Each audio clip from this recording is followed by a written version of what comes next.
Last night at approximately 11:32 p.m., we received a phone call from a Charmaine Marlene Burke, 49-year-old female. During the 911 call, she was reporting that her son-in-law, 29-year-old Stephen J. Rogers of Wichita as well, was drunk and threatening to shoot her in the head.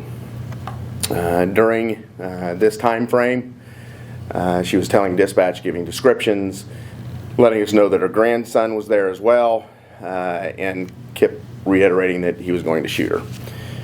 While that was taking place, we hear 3 gunshots, 2 rapid-fire gunshots, and then a long pause, and then a third one. And then the line was open, and we didn't hear anything else. Deputies were dispatched. They arrived on scene at 11:41 p.m., found Miss Burke with multiple gunshot wounds, started rendering aid, and then she succumbed to her injuries at the residence at 11:57.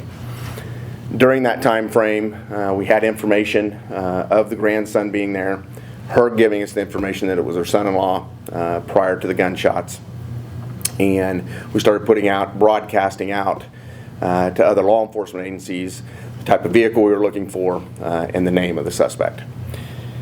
At approximately 12:30 hours, flock camera technology picked up Rogers' vehicle in Augusta, Kansas.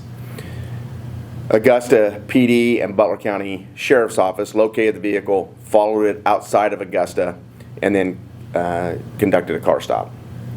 During that car stop, the suspect refused to get out, so there was a period of time that they were negotiating with him to try to get him out of the vehicle and recover the child safely. He then did come out of the vehicle without any other issues. We were able to take him into custody, or Butler County Sheriff's Office took him into custody, and we recovered the child who had no injuries.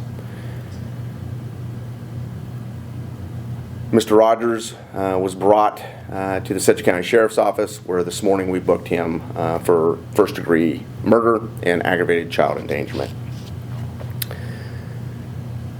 This case is a little bit tougher because the 8-year-old, who's a very sweet boy, lost his mother a year ago, been living with his grandmother, and she was kind of the primary caretaker, and now he's lost his grandmother, and of course his dad is now sitting with us. He has no other family, and so it's very tough to see such a young child go through so much in a very short amount of time. I do want to commend the Butler County Sheriff's Office and the Augusta Police Department for their quick reaction to this case, because it could have ended a lot worse than it did. And so we appreciate them making the car stop when they did and recovering everybody safely. Our hearts go out to the family of the victim and to the young boy that has suffered another tragedy so young in his life. I want to make a few other comments, but I don't know exactly how to make them. I don't get the amount of gun violence that is taking place in this community at this point, and why someone would choose to take the life of someone who is taking care of his own child and now has left this child parentless. And so it's very frustrating, the gun violence that we're seeing involving juveniles in this community or affecting the lives of very young children. So with that, I'll take any questions you might have. Can you say and spell the victim's name? Yeah, it's Charmaine, Sharmaine,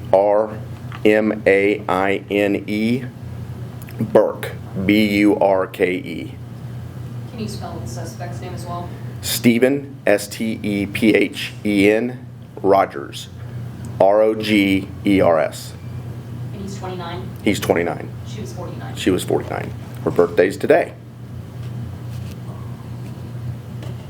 Did the suspect live at the residence also? No. How thankful are you about the flock system? That must work pretty well. Yeah, it's a very good system. The Wichita Police Department has numerous cameras throughout the city. There's cameras on Kellogg between Sedgwick County and Butler County. We have a few out in the county. It's for reasons like this. It is for us to be able to track down very quickly folks that we're looking for. This particular event, because we've already got a question from one of the news outlets about an Amber Alert. Understand, we were working on getting an Amber Alert put out. There's a protocol in place. We have to get people in from EMCU. We have to notify KBI. We have to go through this protocol. The other issue with that is he'll get the same notification if it goes out. We knew he was in the area. We knew his vehicle hit on Flock. And so we'd started the protocol process, but we would have located him long before the Amber Alert would have went out. And in this particular case, if we knew his location, we probably wouldn't have issued the Amber Alert, because that could have put that young man, the young boy, in even more perilous danger. At this point in the investigation, do you know why the suspect showed up at that home intoxicated and in a violent mood? We don't yet. No. It's confirmed he was intoxicated. That's not confirmed. That's what she told us. She told him. Mm-hmm. Do you know how long the traffic stop lasted to get the suspect out of the vehicle? And it's approximately 15 minutes. Had there been any previous calls or incidents at that place before? No domestic violence related incidents, no.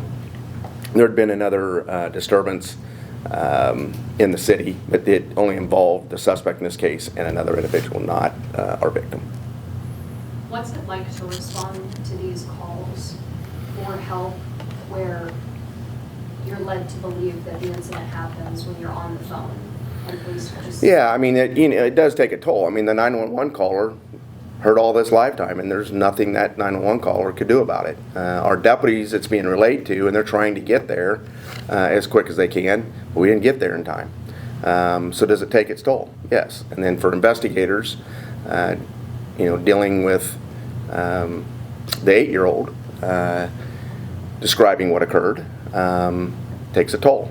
And then, of course, listening to the 911 tape ourselves, I mean, there was a lot of somber detectives when we were in there listening to that 911 call. So, yeah, we'll check on our deputies. We have a health and wellness unit here, so we'll check on them, and we'll check on the detectives, and hopefully maintain some contact with the 8-year-old. I visited with him this morning where he's at, and seems to be doing okay. But he's 8, so I'm not sure he grasps the complexity of everything that's occurred yet.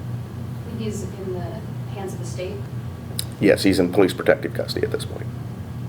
Have any other family members been found? There is no other family members. Yeah. You mentioned that the boy's 8-year-old's mother passed away over the past year. Do you have the mother's name? I do not. I'm sorry. No.